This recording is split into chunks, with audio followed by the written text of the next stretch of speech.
spectrometer. So first, let's see the usage of mass spectrometer. A mass spectrometer is used to determine all the isotopes present in a sample of element. So what is an isotope?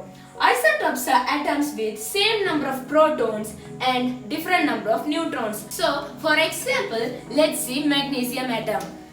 So magnesium have 3 isotopes with mass number 24, 25 and 26. So these 3 isotopes have different mass numbers, but they all have same atomic number, that is 12.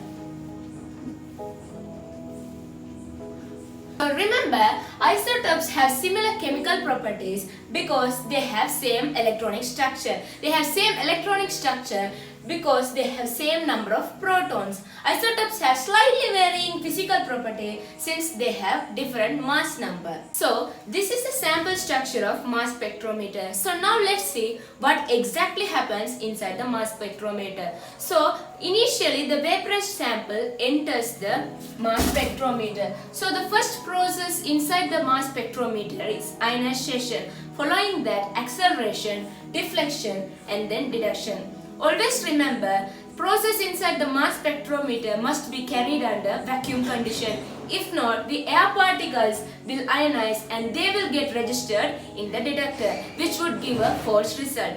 So remember, condition must be under vacuum. The first stage inside the mass spectrometer is ionization. Initially, vaporized sample is injected at low pressure inside the mass spectrometer.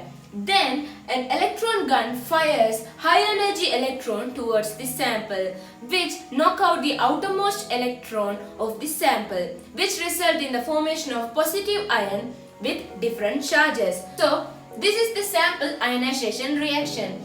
Once the vaporized sample is injected, high energy electrons knock out the outermost electron of the atom, forming the positive charge, which releases one electron.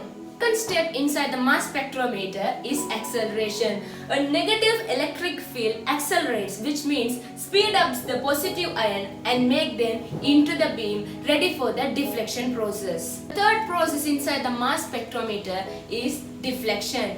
In deflection, the beam of positive ion is deflected by a strong magnetic field. So, the degree of deflection depends on the mass over charge ratio, which means it depends on the mass and charge of the vaporized sample. So, the smaller the mass over charge ratio, the higher the deflection. So, this is the path of lighter ion. So, this is how the lighter ion is deflected, and this is how heavier ions are deflected in the mass spectrometer. So, the final step inside the mass spectrometer is deduction. So, as the ion reaches the detector, a small current is generated.